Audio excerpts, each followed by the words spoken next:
नमस्कार मैत्रिणींनो, आज आपण एक वेगळी अशी भाजी बघणार आहोत, ती म्हणजे पडवळीची भाजी।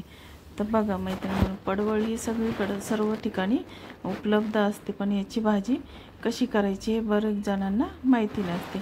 आणि या भाजीपासून भरपूर असे आपल्याला जीवनसत्व मिळत असतात। तर चला आता बघूया आपण आता ही भाजी कशी करायची। आता ही पडवळ आपण पहिल्यांदा पाण्याने धुवून कोरडी करून घेतलेली आहे। आणि आता ही पडवळ कशी साफ करायची हे तुम्हाला आता दाखवत आहे। आता ह्या पडवळ साफ करण्यासाठी आपण पहिल्यांदा याच्यावर मीठ टाकायचं आहे या पडवळीवर, आणि पूर्ण त्याला ग्रीन कलर येईपर्यंत व्यवस्थित मिठाने ती मीठ अगदी व्यवस्थित चोळून घ्यायचं आहे त्याला।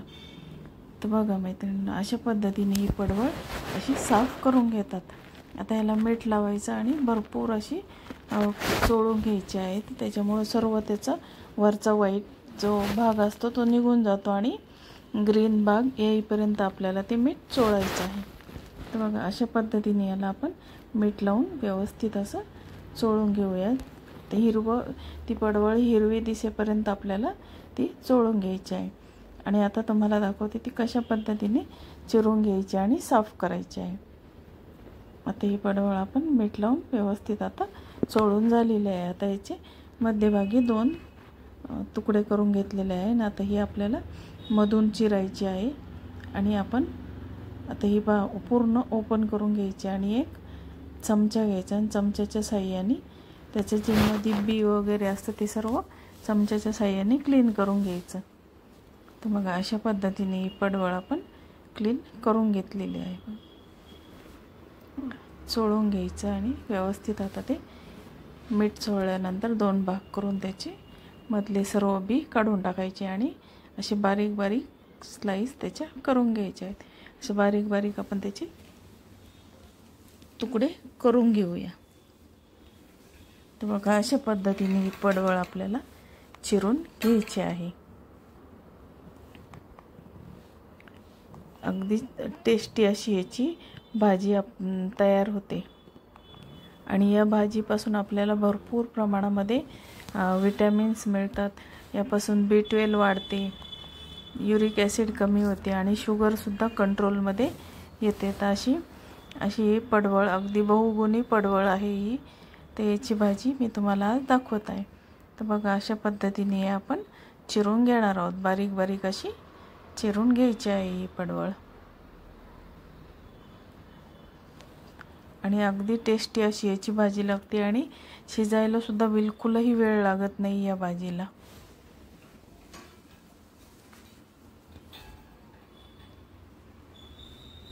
अगदी सुंदर अशी टेस्ट याची लागते। चला तर आपली आता ही पडवळ चिरून झालेली आहे। आता आपण त्यामध्ये काय काय टाकणार आहोत हे बघूया। आता या ठिकाणी मी कोथिंबीर, कढीपत्ता आणि लसूण घेतलेला आहे। लसूण बारीक चिरून घेतलेले आहेत 5-6 पाकळ्या।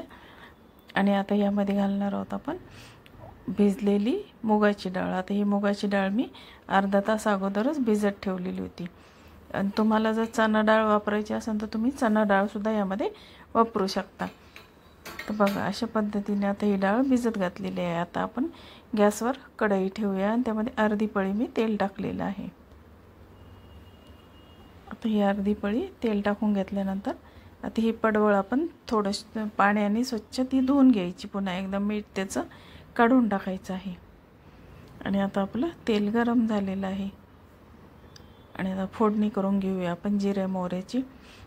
अगदी करायला पण सोपे आहे आणि अगदी 2च मिनिटामध्ये ही पडवळीची भाजी शिजली जाते। खाण्यासाठी सुद्धा खूप टेस्टी अशी ही भाजी आहे। तर बघा आता आपण त्यामध्ये लसूण टाकून घेतलेला आहे।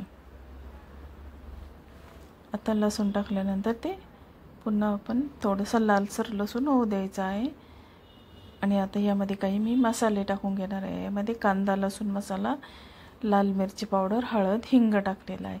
तुम्ही जो मसाला वापरता तो तुम्ही या भाजीमध्ये टाकू शकता। आणि आता यामध्ये मी ती चिरलेली पडवळ टाकून घेतलेली आहे। आणि आता ही आपल्याला 2 मिनिटं परतून घ्यायची आहे।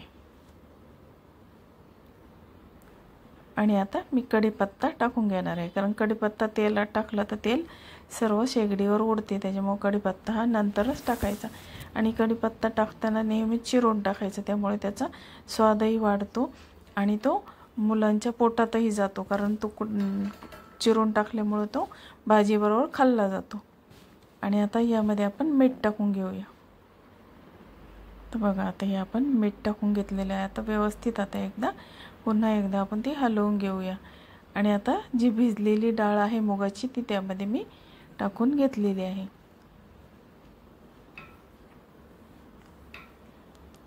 आणि आता हे व्यवस्थित आता पुन्हा एकदा हलवून घेऊया. आणि आता आपण व्यवस्थित आता हलवून त्याच्यावर झाकण ठेवू आणि 2 मिनटं ती वाफ येऊ देऊ. अगदी 2च मिनटामध्ये ही पडवळीची भाजी शिजली जाते. आता त्याच्यावर कोथिंबीर घालून घेतली आहे आपण. आणि पुन्हा एकदा आपण व्यवस्थित हलवून घेऊया. आणि आता याच्यावर झाकण ठेवून आपण ती शिजवून घेऊया. तर बघा मैत्रिणींनो, आपली ही पडवळीची भाजी तयार झालेली आहे. ती मी सर्विंग बाउलमध्ये सर्व केलेली आहे. आणि अवघ्या 2-3 मिनटामध्येच ही भाजी शिजली जाते.